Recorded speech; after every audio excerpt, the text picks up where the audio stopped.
It looks like it's recording. Excellent. Well, let's get going. We are going to be talking about how Haynes Pro is driving database standards. Before we get going, there is a questions window. You can type questions into that, and we will do our best to deal with the questions during the webinar today. We are going to record this webinar, so if you want to listen to it later, or if you hit problems, or if you've got a production issue you got to run and go deal with, we understand. The recordings will be sent out in a link to everyone who is registered, so that you guys can access it later and listen to it again at your leisure. But please, if you've got questions as we go along, type them in, and we will address them. You are all currently muted and will remain so for the rest of the webinar. And with that, we're going to get going. My name is Grant Fritchey. I am a data platform MVP and a product evangelist for Redgate software. I've got 30 years of experience in the industry as of this year. My gosh, I am old. Anyway, I've been working as a developer and as a DBA over that period of time mostly on Microsoft platform stuff. And this is my contact information. If you've got questions after today and you want to get in touch with me, I will do my best to help you out, whether it's something related directly to Microsoft or something with Redgate, or any of the topics we talk about today. And I will pitch in and help out. I just want to mention Redgate software. We are well over 200 people. We are 18 years old. That means that we can vote as a company. We get to vote on things. And okay, that wasn't that funny. Anyway, you can see the numbers. 91% of Fortune 100s are using our tools. We make a great bunch of software. I love the organization. I've used the tools for 18 years. I started using them as soon as they came out, and fell in love and ultimately joined the company 7 years ago. So I used them for 11 years without ever getting paid to, and now I'm getting paid to do it, and I still love it. So please check out Redgate, check out our tools, and we'll see what we can do to help you out with your development, database development, and your database, your DevOps stuff. With me is Thailo van Ree, and I'm going to let him introduce himself. Yes, thanks for having me, Grant. I'm not up to the 30 years yet. So I'm 20 years in IT now. I'm currently formally called the Team Leader DBA for Haynes Pro since last year, January.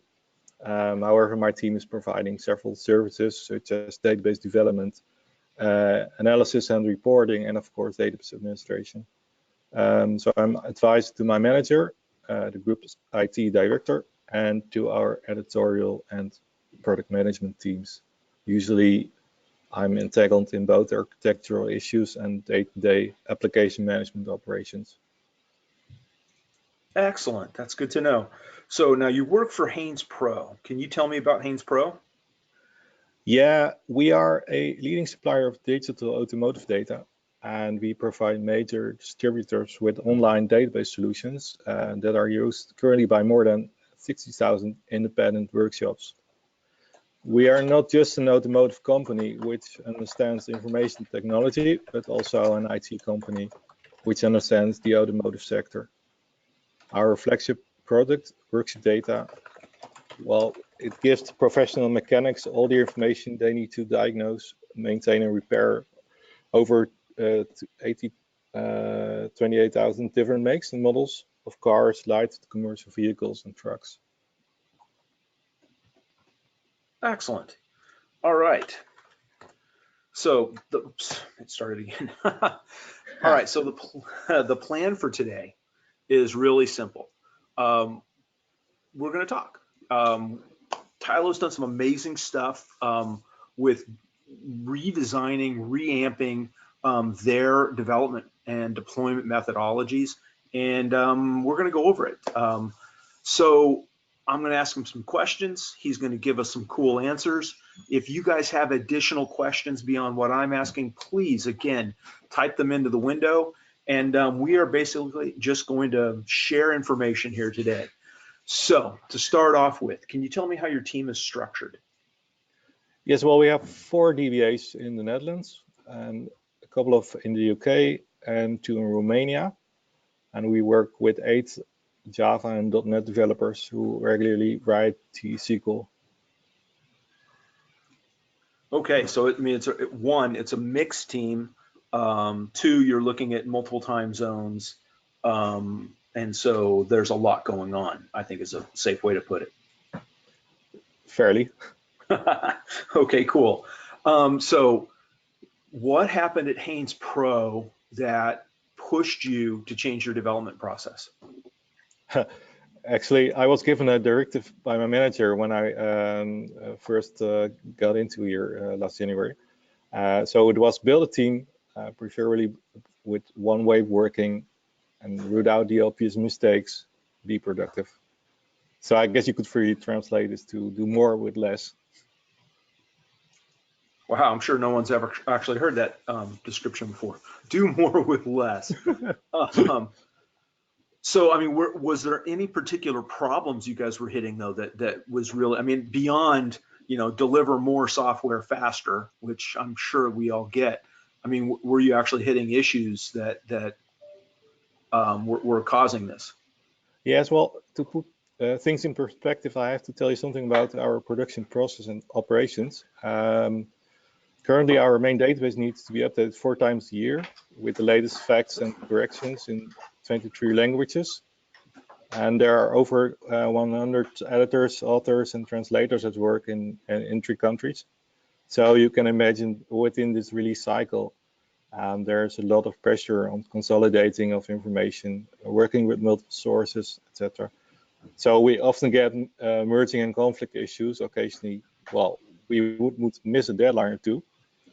And then there is the operational side where we have several portals and web services accessing our end user databases over 30 million times a day.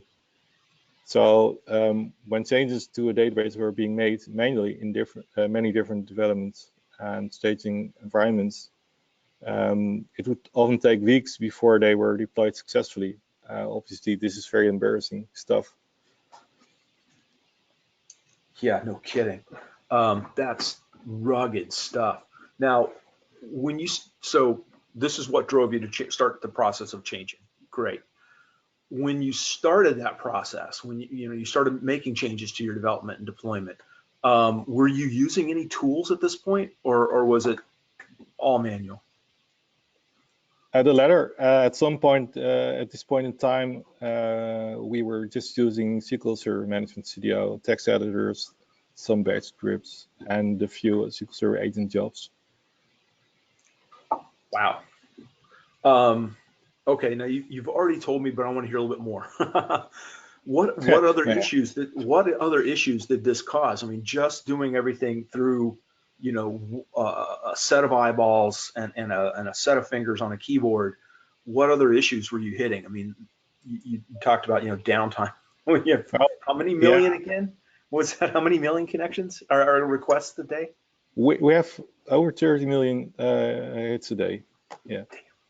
That's a lot. Yeah, well, if you take on the basics, then even the batch files, they were really well made, but really complex, and not everybody could read them. So it's therefore not maintainable. And then if you move over to comparison of data, it was really nasty piece of work to manually verify everything. It's a very fragile story there. Or take the layout of the functions and stored procedures we use. If everybody uses their own way of formatting, you end up with a big mess. Right. Well, so how did you then decide to tackle the issues? Well, actually, I'm a very lazy person, so I don't want to do things I don't need to. So I first started to examine what we did and why. It only makes sense to automate things if they are organized. And then next comes the funny part. I actually thought, well, what I'm about to do, the issues I'm about to take on are not new. Redgate must have some solution that can help me with this, right? You thought of us first. That's cool. Well, so I took the toolbot product overview and tried to make a mapping between specific issues we have and the tool that might solve the particular issue. Right. So you don't want to use a tool just for the sake of using it. Well, so flat out, then why did you feel like it was important to have all the tools from one vendor, rather than get a different solution for each of the different problems? Well, my thoughts were partly based on my own experiences as a developer. Management studio integration is very important to me, and the less you have to switch screens or else the better. It just means more efficiency and productivity. And I think as business-wise, a single relationship is easier to establish and maintain. So with one vendor for this, you get easier communication discussions, also discounts. Everything is easy to set up and implement. Okay, well, that makes sense to me. So let me ask you this. I teach classes on this topic, right? How to move into DevOps, how to move into automating your deployments. And one of the things I emphasize over and over and over again is that it's not about the tools. I mean, yeah, come to Redgate, buy our tools, but the real big issue is that you have to change your culture. And so my question to you is were you guys also trying to implement cultural change at the same time, or was one of these processes leading the other? Well, I just put it that way. I actually used the implementation of the tool set as an excuse to streamline our way of working step by step and in a playful manner, because as you recall, my manager, he asked me to straighten things out. So I had to organize things first before I could use any tool that was given. Oh, okay, well, that makes sense. I mean, in terms of cultural change, can you give me an example or two of what you guys had to do?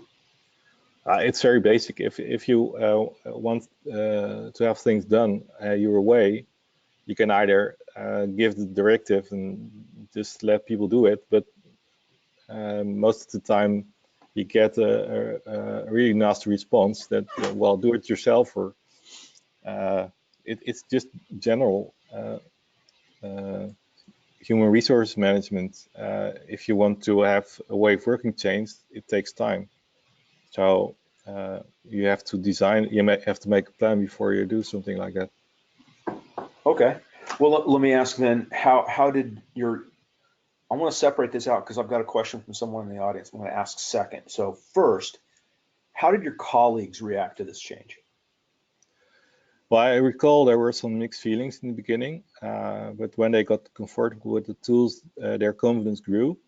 And the funny part of this was that in the first month, they didn't notice they were getting more efficient by the day. Huh. So let me ask, Stephen Manson has asked, what challenges or pushback from management was there for getting the changes done? The usual ones, actually.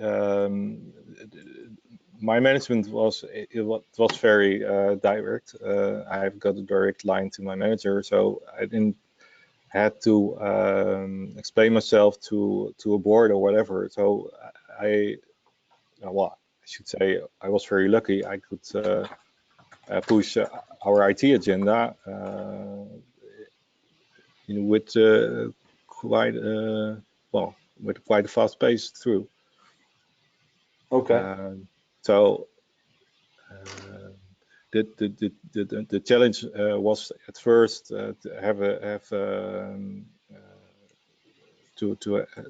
enough budget allocated to, I think, to buy the tool belts, right, make a business case out of it. Well, so I mean, so you bought the tool belt. How did you guys pick the tool belt? I mean, how did you? I mean, you said, hey, maybe Redgate has this. How did you know about Redgate to start with? The first time I used Redgate was almost 15 years ago. I used SQL Compare in a project team, and I was mightily impressed with the ease of use then. And every now and then, as a consultant, I came across companies where they were using Redgate as well. So as the years went by, I still kept being a fan of the software. Okay, great. Well, it's good to know. Same, my exact same experience. Maybe you'll be working for us soon. So, what was the evaluation process like? I mean, who was involved? What were their roles? And frankly, how did you test the evaluation? Okay, so I examined some tools from the tool belt. Like I said, first I made a list of the issues we have or the type of issues we have, and then after the mapping, I drafted a roadmap on what I wanted to use, why and when. And then I prepared a product demo for the first tool for some DBAs and developers to test drive that tool right up until the moment I made a small business case that was based on an increase in productivity. And then, of course, I moved to buy several licenses after the trial period ended. So Okay.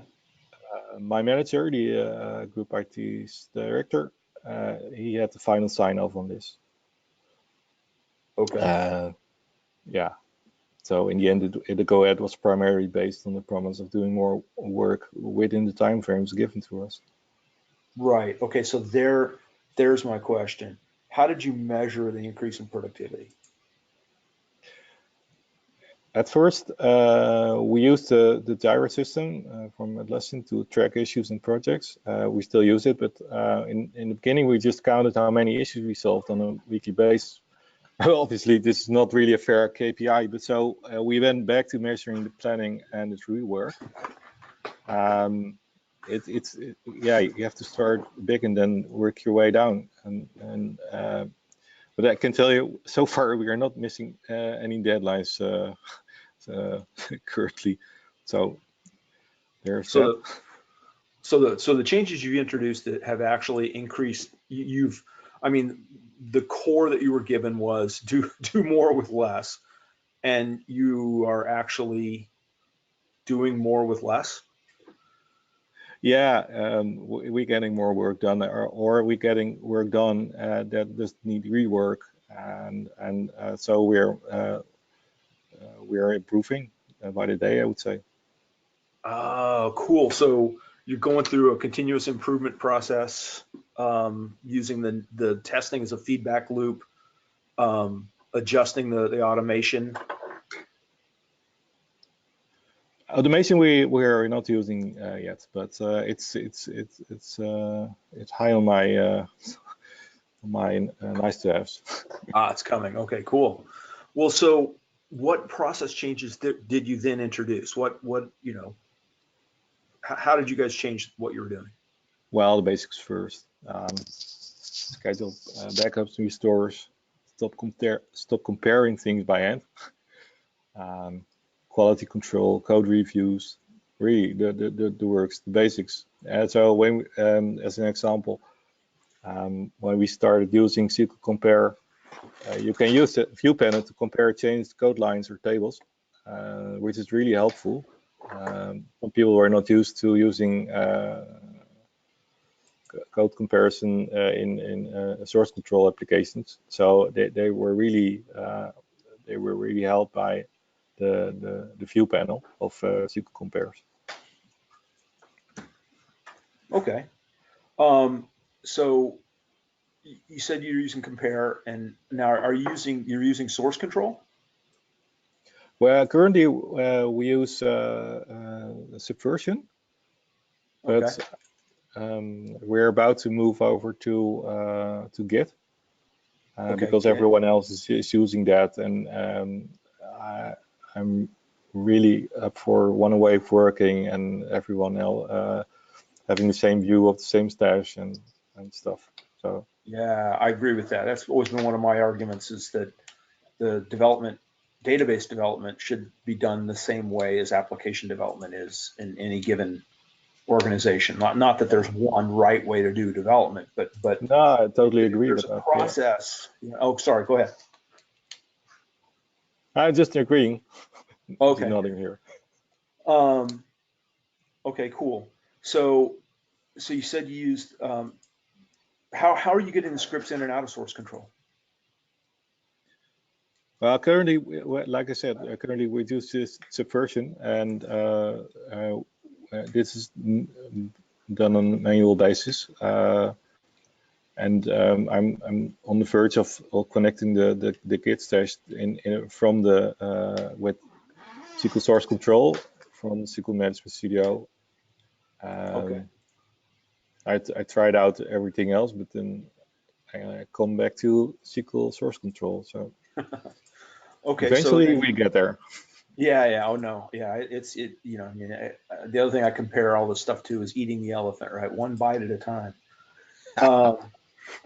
So you're using SQL prompts, you said. How are you guys using that right now? Well, I think most of the time the guys that use it not really in a conscious way, but it enables them to code faster with less or no mistakes. And well, you know, Control K, Control Y is a great time saver. Right. Oh yeah. And I also love that it now gives you advice on coding best practices and stuff. So I'm really happy with that. It saves me from explaining things to other guys. Yeah, I'm excited about that too. We're working on that a lot, especially we're working on the documentation and guidance around that. That's going to expand and grow over time. I think I think it's incredibly useful now, but I think it's going to become more so. For those who don't know, go check it out. It's really worth looking at. Now, do you guys use data compare as well? Not all the time, because we have some small tables, but also very large ones, and it just doesn't work that great on large volumes. If you engage this tool, of course it's very nifty, but it generates in the end inserts, updates, deletes, and when I have to compare those large sets, I usually don't bother comparing using the tool, but I just use build copy back and forth. Okay. But for smaller tables, it's really handy. I have to say the other one is its counterpart, the SQL compare. That's a real lifesaver. Right. Yeah. Now that we use a lot more than the data compare. Right. Now you also said that you're using SQL backup.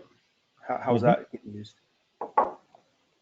Well, most of our database servers use SQL backup with the link to cloud storage because it's cheap storage. And funny fact is that our uplink to the internet is way faster than our own network. So we use Amazon S3 buckets to backup and restore from. And in this way, we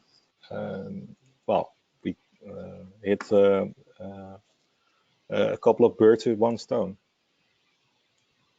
Okay, great. And then are you using SQL Monitor in part of the processes? Yes, this is giving us a real peace of mind in operations, and all of our database servers are monitored by SQL Monitor. It enables us quickly identify where, what, and why of performance or storage problems in a proactive way, and it's really not time-consuming at all. It's even fun. I believe our response time is now under 5 minutes top, so it's really good. Good. Now there's a question from the audience. I'll get to it in 1 second. I promise. I just have a couple more of my own first. What has changed at Haynes Pro since you started this process? Well, I think the most important thing is that people make less mistakes than before. They are more aware of what they do, and they learn to respect the application and SQL Server logs, if any, and they're more efficient in what they do. Okay, great. Now, before I ask the question, my last one for the moment, did this process go smoothly? Generally speaking, yes. Yeah. We had some implementation, some technical user experience issues and infrastructure issues. Let's say I was a frequent forum user for some time, and yeah, it's a great help. And I try whenever I have time, I try to frequently contact technical support to suggest improvements or anyway. I really like the forums. Okay, all right. However, The Redgate forums. yeah, however, I think my account information, it should be better visible to support engineers. Right. If I create a ticket,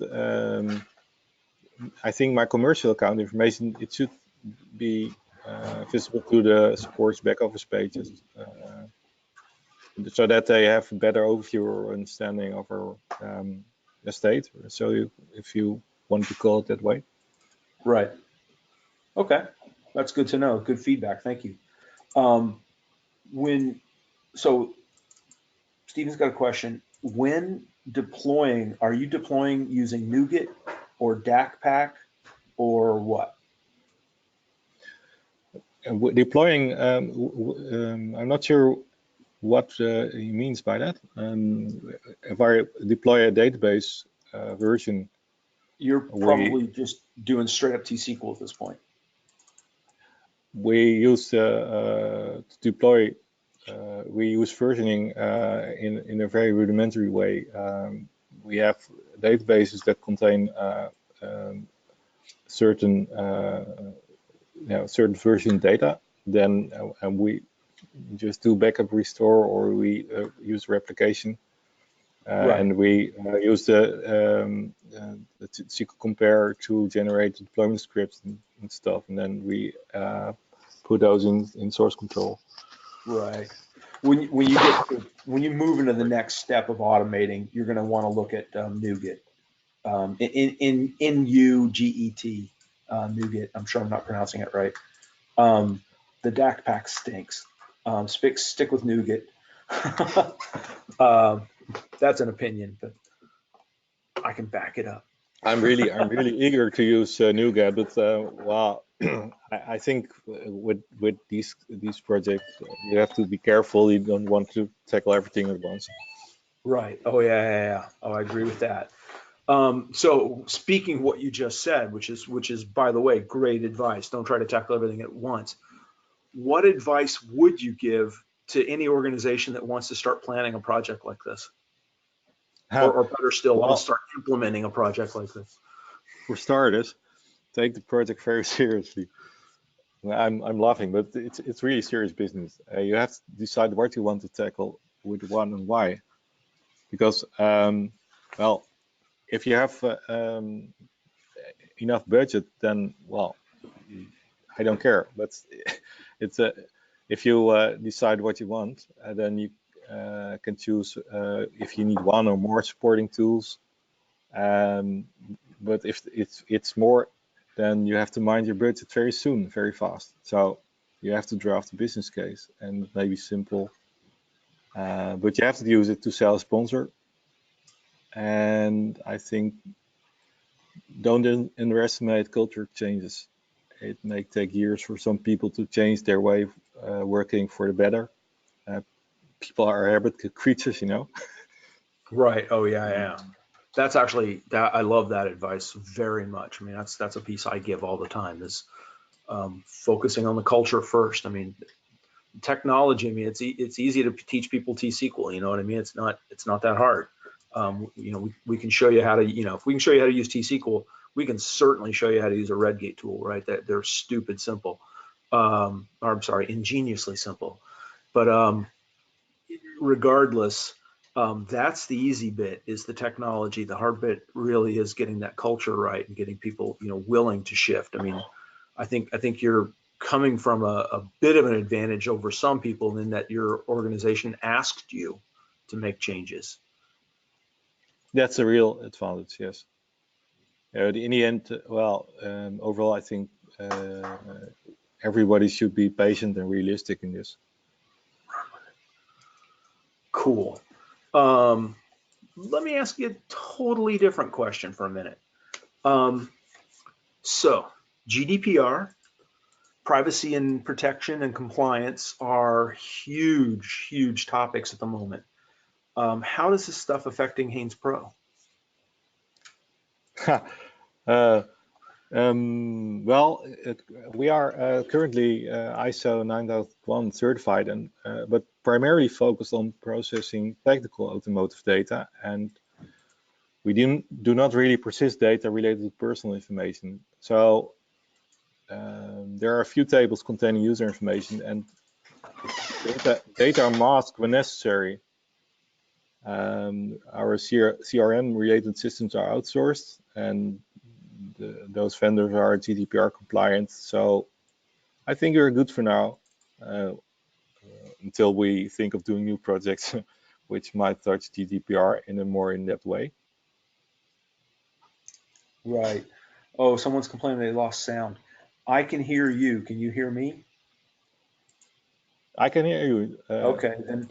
Okay, it's back. Cool. I was going to say, I think that's probably a local thing in this case, because if you and I are talking to each other and he's in the Netherlands, I'm in the USA, I suspect the connection's working.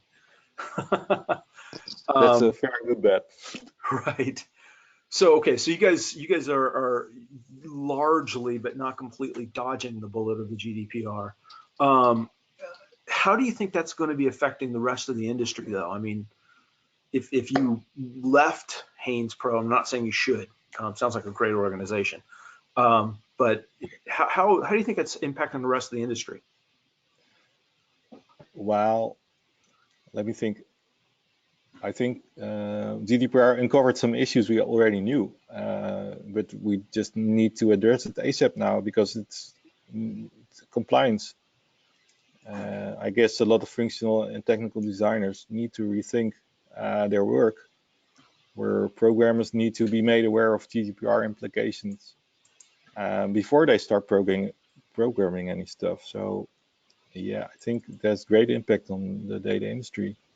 I watched some of your videos on YouTube, Grant. I guess you concur more or less. Yeah, actually, I do. I mean, I agree with you. I don't even see the GDPR necessarily as a problem. I do see it as a lot of work. I don't think it's a problem. I think of it as an IT specialist. I think of the GDPR as an opportunity. We know that we should have good data management practices.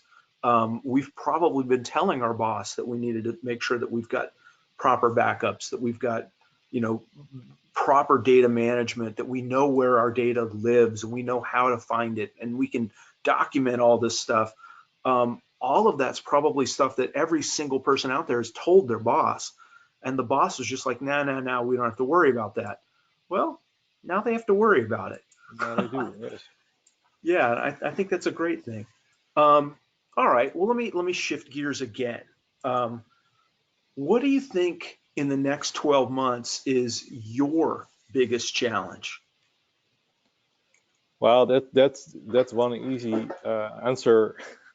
That the answer is easy, but the solution is less easy. One of our most important targets for the months to come is to find a way to increase the frequency of our content management release cycle. Remember, I explained we currently do a release 4 times a year. Imagine what strain this would put on our development processes if we release it once every month. So, or once a week, maybe the biggest, or once a week. Yeah. Maybe this is the biggest challenge we face at this moment. Right. So, well, yeah, I think our project funnel is really crowded. So we expect to process a lot of changes in projects. So, yeah, I think it sounds pretty familiar if I state. Yeah, we have the need for innovation and have to maintain our products without service interruption. Well, so my next question was, I mean, and you've already answered it, but I'm gonna ask it anyway.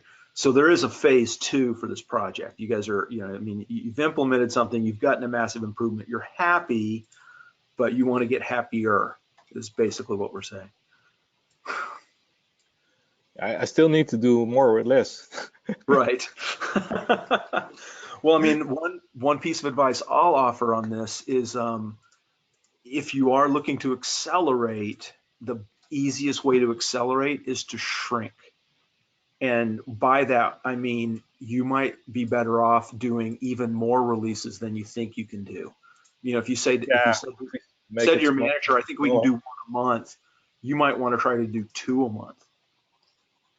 Only because you'll release a smaller, over a 2-week period, you can only do so much work, right?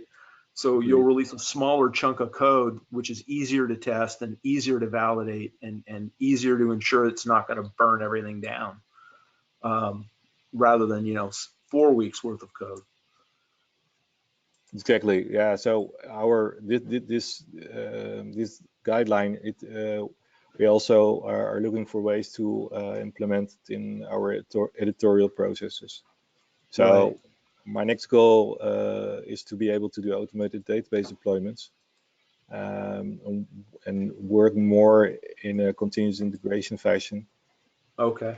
To take a lot of pressure off our release cycle, and obviously we can use this time to support our analysts and do other things that are useful. Right. Well, I mean, the one thing I would say there is,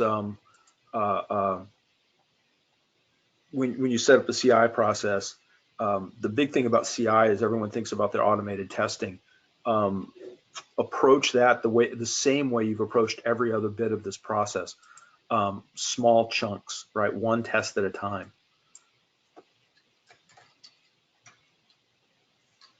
Yeah, that element again. There it is again. Yeah, absolutely. It really is. I do have another question from the audience here. The question is what sort of testing is done prior to deployment? What are you guys testing? Well, our tests are mostly content related. So imagine you have a car. It consists of many components and systems. So it's more of a data integrity issue than a systems issue. If I stay talking from my perspective, the developers are they're using unit tests and other integration tests, and I'm currently not involved with those, but my focus is primarily on the content at this point in time. Okay, great. Please, if anyone else has any other questions on this topic that we've been covering, specifically on any details, especially of what Thailo and Haynes Pro did to implement a more automated deployment process, now is a great time to ask them. So type them into that little question window and we will get to them. Let me ask you one more question from me, and we'll wait to see what other people have. Last question I have is, what is missing from the Redgate tool belt? What would you like to see us do that's going to make your life easier? Well, nothing new I can think of right now. No new product, but I do have a lot of small things I would like to see in existing products, and more integration. It's data compare. It intrigues me to think if it could be made possible to adapt some part of SQL clones technology for the large data sets, for example, or the integration between SQL doc and SQL dependency tracker. If it were possible to generate diagrams of table groups, toolbelt integrated, I would be the first to use it. Or what to think of? Yeah, better mobile friendliness for SQL Monitor. There are several screens and reports. I use. I would like to be able to use it on my smartphone in a more efficient way. Oh, interesting. And in general, I would like to be able to group my SQL servers on an instance level and not on the server level. Well, it's things like that, you know. Right. I Okay. really, No. That's all. yeah. That's all useful stuff. I mean, thank you very much for the feedback, man. Feedback's a gift. We were just talking about this last night at my house. Does anyone else have any other questions? Please type them in right now. It's very quiet. Yeah, no, it is awfully quiet. And all the questions we do have came from Stephen. Okay, well, I'm going to start to wrap up. The one thing I would like to say before we go, and Tyler, I'm going to give you the last word so you can wrap up with anything you want. But the one thing I'd like to say before we go is please, if anyone's considering moving into DevOps, please work closely with your dev team and get management buy-in when you start. Redgate's here to help. We can deliver you the tools you need. We can also deliver you a heck of a lot of knowledge on how to implement your processes with these tools. But to make the changes you need to make, you need to fix, fix is a bad word, but you need to adjust your internal culture to be successful. That is the one biggest piece of advice I can give is get your culture adjusted to make this kind of stuff happen. And then come see us and we'll help you with the tooling. Thailo, how would you like to close out? Well, again, thanks for having me, Grant. It has been really fun, and Oh no, I thank hope you. to see you. I hope to see you soon on some SQL Pass event or elsewhere. Oh yeah, absolutely.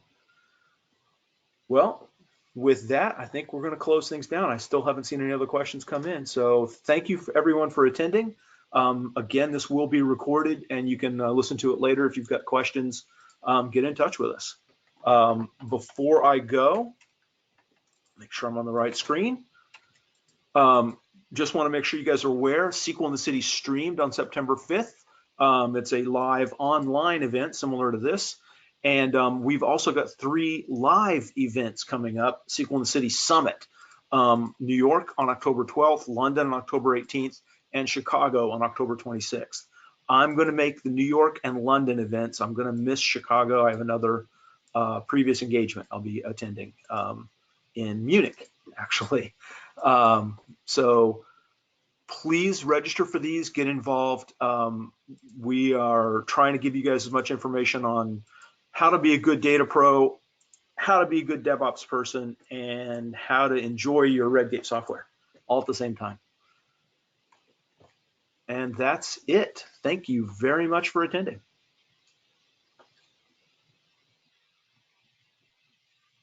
And thanks again, Thailo, by the way.